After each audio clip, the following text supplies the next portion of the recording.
Hello and welcome to the Scale Modelling Cafe and welcome to this week's update. So I'm filming this, what is it today? Friday. Next Wednesday I fly home for just over a week. So maybe not a new show next week. However, I do have lots of parcels and some really cool stuff to show you, some stuff that's come in. So what I'm going to do is I'm going to do a couple of unboxing videos next week. Week after next, when I'm home. That's the plan, so expect some content. I've also got a chat video coming up, which I think you'll enjoy. That's going to come up Sunday week. So this Sunday is the last part of the H75N from ClearProp, that video. So that's going to go up on Sunday, and then Sunday week, which is what, October the something? 10th or something like that. Can't work it out yet. I'm going to put the chat video out then, because I haven't actually decided whether I'm going to start this video series on the Arma Wildcat, what am I talking about? The Arma Hurricane, or do I keep things in order and edit up the Airfix Beaver before this is finished. I might do that just to kind of de-risk the whole thing, but I haven't decided yet. So I'm going to put a chat piece up next week after next as a bit of a sort of a filler, and then we'll see what arrives after that. Right, that's it for the channel update. I do want to, though, with the channel update, shout out to Ralph Ford, who very generously did a super thanks. So Ralph, if you're watching this, thank you ever so much. I have had a few of these super thanks come in over the last sort of 12 months or so when I've monetized the channel, and they are all extremely greatly received. And any money that I do make from the channel, and to be honest, it ain't that much, just goes straight back into the channel, getting stuff for content to bring to you. There we are. Just want to give Ralph a shout out, because it's very humbling actually to receive things like that. Okay, what else? Yeah, project update then. So the Arma Hurricane, here it is. Right, I put up a, I might put it up on here as well actually. In fact, I will if I can work out how to do it. A reel. I put up a reel on Facebook and Instagram about the fit of the fuselage to the wing. As you can see, the cockpit is built up on the wing, just like their 72nd version, and then the fuselage literally just clips on over the top. And that join on a dry fit is the best wing to fuselage join I have ever seen. Honestly, you couldn't tell where the join is. Just on a dry fit. It looks exactly the same as a panel line. It is astonishing. So I thought I'd just put up a little reel thing with a bit of music from Queen. It's a Kind of Magic, because it is magic. I chose that specifically for that. It just blew me away. So far though, I'm absolutely loving this. It is the best kit I have ever built so far. I have built some exceptional kits in my time. The previous winner, if you like, at the top of the tree was Tamiya's 48th scale A6M50. When that came out, that was astonishing. This is, well, I'm going to say it's above that. The fit and engineering so far is the same. And this pips it because of the detail. It's way more detail. The cockpit in the Tamiya Zero is brilliant. This cockpit detail is brilliant. But obviously you've got the surface detail with all the riveting on this, which does put it ahead, in my view. Right, what can I say? The cockpit. Well, first of all, sorry, the wheel well. I started in the wheel well. It was painted to A-stand. In fact, it's just over there. White aluminium. From Ammo, essentially a reformulated and repackaged Alclad. It's not exactly the same as our cloud. They have tweaked a few of the products, but anyway, I went for white aluminium because this was not natural metal. It was painted. It was painted silver. So that was all painted up individually, weathered individually with an oil wash. Then I glued it together, and then I did the weathering. And the weathering, I mixed up a sort of browny, greeny, oily colour, and I've used that in there. Now I still don't know whether this is going to be a desert machine or a temperate machine or even a naval machine. I still haven't decided, but I just thought that yeah, just some gubbins on there, and I'm not going to put any dust in there yet. I'll wait to see if I'm going to do the desert one.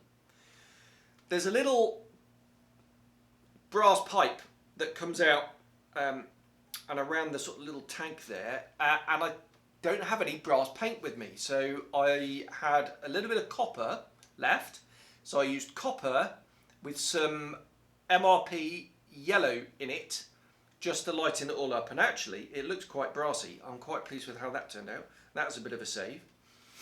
When that was done, I put the wings together. I'd already painted the structure of the essentially what is the floor, but it's the top of the wing as well, and then I painted up all the cockpit parts separately. They all had a bit of a wash. The seat harness, I've used HGW. Had a bit of a mare with that because I found I used super glue, but it was very fragile, the fabric, and it wanted to stick to the tweezers and not the reverse of the fabric, which was a bit irritating, and I pulled a few bits off and it was quite fiddly and frustrating, but looks brilliant. The instrument panel is amazing. I used the kit decal. I've seen quite a few people use the kit decal, and why would you go aftermarket? It's absolutely brilliant. I did cut mine up and add it just to help, and it looks superb. I'm less convinced about the decal on the right hand side, but if I'm honest, yeah, by the time the windscreen's on, yeah, you're not going to see that much. I did toy with the idea of adding some wiring. I don't have any references here, but I decided to keep it stock, and actually, yeah, you could put a few wires in there, but it's not going to make any difference at all, I don't think. I managed to go and lose the compass that sits under the instrument panel. I just got my old Waldron punch and die, smashed that out, and managed to rescue the situation. And there we are. The fuselage was glued together with black super glue. That means it's not going to shrink. What I did is I sanded it all down, and I did put some Mr. Surfacer, I've got some old Mr. Surfacer 500, it's very kloopy, thinned it down a little bit with thinner, spread that on, sanded it down, and actually I don't think I needed to do that. The fit was phenomenal. The disadvantage with super glue is it can move slightly, so you can end up with a bit of a step like that on your fuselage halves.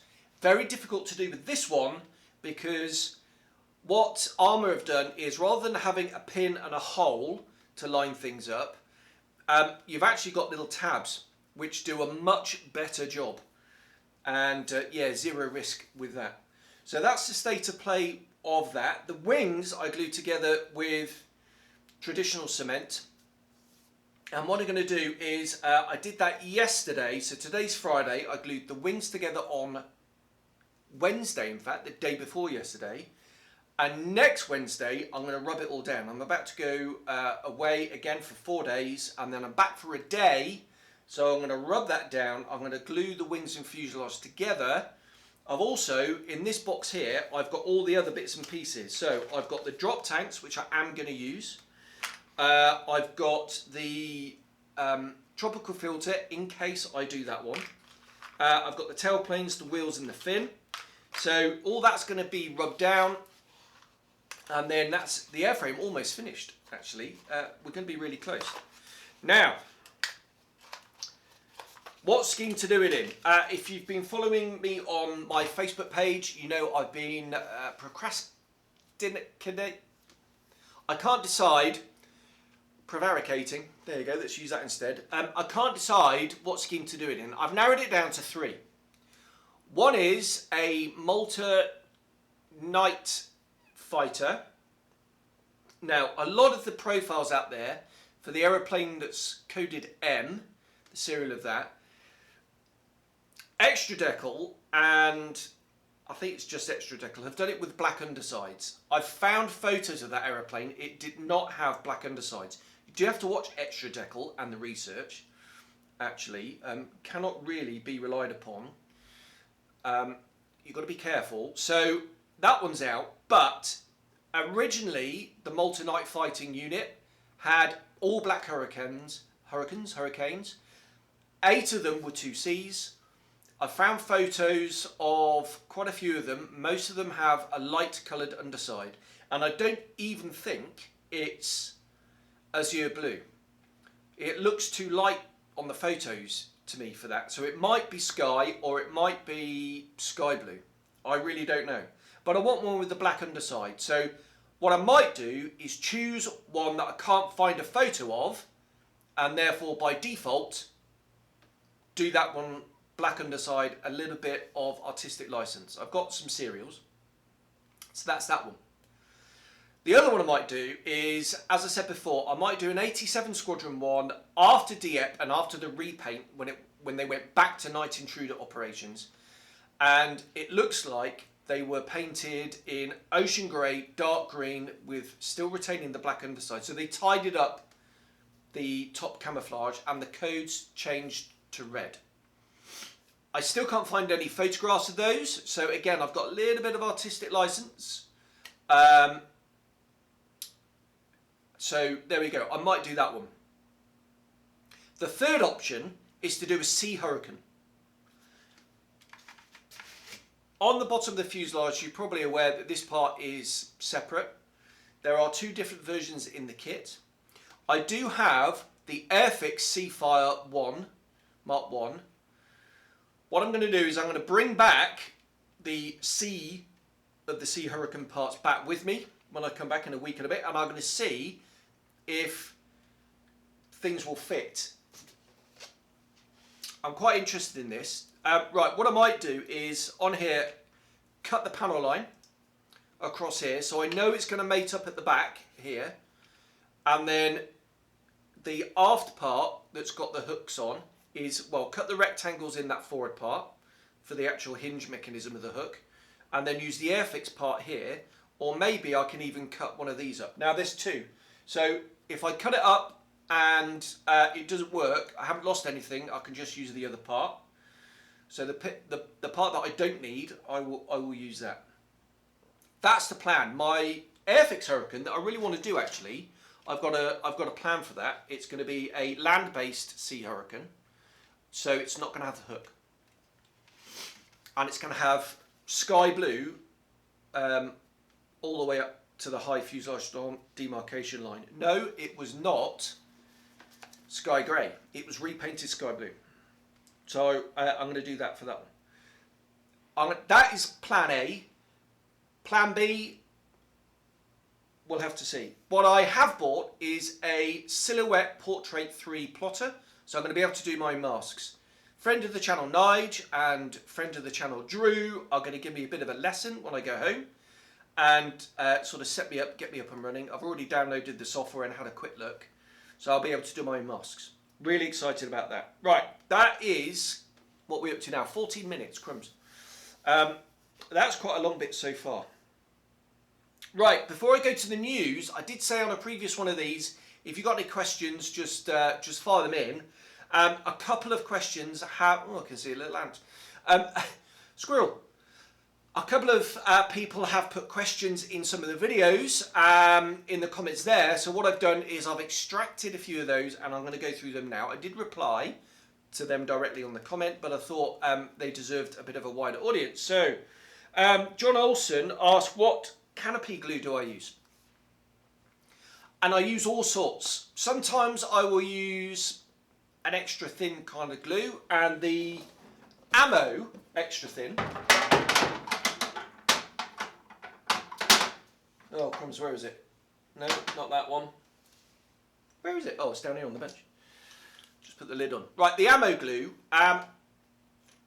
This, if you're going to use extra thin, this is perfect, because that I'm a big advocate of that little applicator there. It's really fine.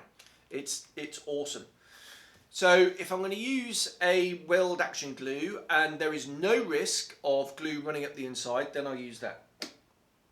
I've also used the thicker Tamiya type cement. This is like a resin, it dries crystal clear. But again, it can affect the clear part, so just be very careful on that. The other one I use is Ultra Glue from Arma. Mine's quite old now, it's getting a bit thick and gloopy, so I do thin it a little bit with water these days. This stuff is brilliant. Again, it's like a resin, it's not really PVA, but it is water soluble, but it is like a resin glue, and it dries crystal clear, and actually, it's a really strong bond. This stuff is brilliant. So I do need to get some new stuff of that, yeah, I can use that. What I'm also going to order is some Transperfix, I think it's called, from VMS. I've heard really good things about that, and their universal, I think it's called universal cleaner or something, actually will remove excess. So I'm going to get some of that in and try that out. So there we go, bit of a long-winded answer, but I don't use just one thing. I pick something that I think is best for the job. Right, Fungus Eater, either your mum and dad hated you or that's not your real name, asked, when's the best time to apply a filter? The best time to apply a filter is over when you've done your matte or satin coat. The reason I do it then is because you want that to soak into the top coat. It's a filter, for those of you who don't know, it's, imagine just looking up through like a sweetie wrapper. It tints the underlying paint and markings and everything, and I normally pick like a Starship fill type tone. It's effectively dirty thinners, and what that'll do is that blends just everything in together. It's really good, and that is my plan on this one. Because of all that raised detail down here, I normally do a sludge wash. That is going to be way too harsh on this with that raised detail, so I'm going to go back old school and do a pin wash in the panel lines, seal that in with my satin varnish, and then I'm going to go with a filter over the top just to blend everything in, and then I'm going to go doing a little bit of oil dot weathering when that is fully cured. So I might even seal that under another coat, I don't know yet. So yeah, you want the filter to soak into the paint, so do it after your matte or satin varnish, but just be aware if you're then going to do any oil weathering before it's fully cured, then just be aware that you might, remove it or alter it. Right, Damon01 asked, what do I use to superglue instrument panels with? And I normally use either Ammo Instant Dry Superglue, or, where's it gone? Here, it's down here on the bench. Flexi 5K CA glue from VMS. Both are really, really good. This VMS stuff tends to be a little bit thinner, and those super glues are really good if you are layering up a photo etch panel. What I tend to do is spray matte varnish or satin varnish over the printed instrument panel. That will significantly reduce or even eliminate to the naked eye the speckling effect from the printing. And then when I layer things up, I'll use the super glue, or even I have used Mr. Hobby GX 100 clear varnish. It stays glossy through the instrument bezels, and it works very well. So that's that. Okay, that's the question. So if you've got any other questions, fire them in the link below, and I'll answer them on the next update. Or if it's specific to a modelling, one of the modelling videos, stick it in the comments there. I'll answer it directly by typing, but I'll give you a shout out, and I'll have a little chat about it on here as well. Give you maybe a fuller answer. There we are. So yeah, it's quite good to get your questions in and answer them in a public forum. Right, on to the news. Smashing out. There's quite a lot to talk about now. Wolfpack, the F5, they're doing the E and the F two-seater. That is coming out in late winter. I really want to do one of those, and I really want to do one in Saudi colours. I know Isradekel did a Middle East F5 sheet or foreign operators sheet back in the day. I can't get hold of one anywhere. I've exhausted all my leads. So if anyone does have that sheet and wants to donate the Saudi F5 scheme, please tap me up. I would bite your hand off, but really excited about that. I love the F5. Tamir have announced the box art to the Wildcat. The 72nd F-35B, no, A, has just come out. The 1/48 scale B is imminent. And the box art for the Wildcat has been announced. I'm really excited about that because it is in British markings with D-Day stripes. So that's really cool.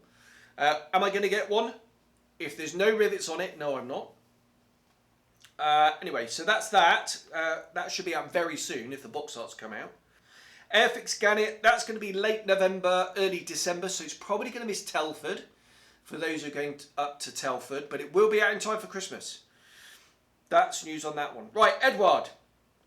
A little bit more standby for a headquarters word, granularity on some of their releases coming next year. They did a presentation at E-Day, which was last weekend, I think, and a little bit more gouge on that. So thanks very much to Pavel Pavsko, who put a comment on last week's video. The P51B/C is going to be out Q1, might slip into Q2, and that's going to be released as a dual boxing. And that's going to have Czech Polish type markings, so RAF type markings as well. So that's going to be cool. I'm probably not going to get that one because it might end up just sitting in the stash, but I will be getting an Overtrees. The P40E is, the E is going to be the first P40 that's going to come out. That's due out in the autumn sometime. So about 12 months from now, roughly. The C199 in 48 scale, that's been delayed. It might not even make 2024. It might slip into 2025. The A6M5A/... Oh, excuse me. Where did that come from? The A6M5A/B, that's hopefully going to be out before Christmas. If not, it will slip into early part of Q1. So we don't have long to wait on that one. What I'm going to do is I'm probably going to hang on until the P51 comes out, and then I'm going to get a whole load of Overtrees. I'm going to get the I'm going to get the 109K4. I'm going to get the A6M5, and I'm going to get the P51B all in Overtrees and whack him in the stash. And that, after 24 minutes and 13 seconds of random blah, is the end of that. So, as a recap then, plenty of stuff coming out on the channel. I'm going to do some unboxing videos when I get home in probably about, just over a week's time.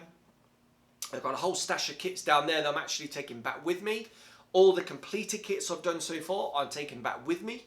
They should arrive in one piece, not had that many accidents yet. And yeah, exciting times for the channel. Really can't wait to see if the Sea Hurricane conversion is going to work on that. But no bad thing if it doesn't. Right, I'll leave it there. That's bang on 25 minutes. So thank you very much for watching. Don't forget to, if you've got any questions, stick them in the comments below, or I'll deal with them in the specific video. So thanks very much. I'll see you on the next one. Cheers. Bye-bye.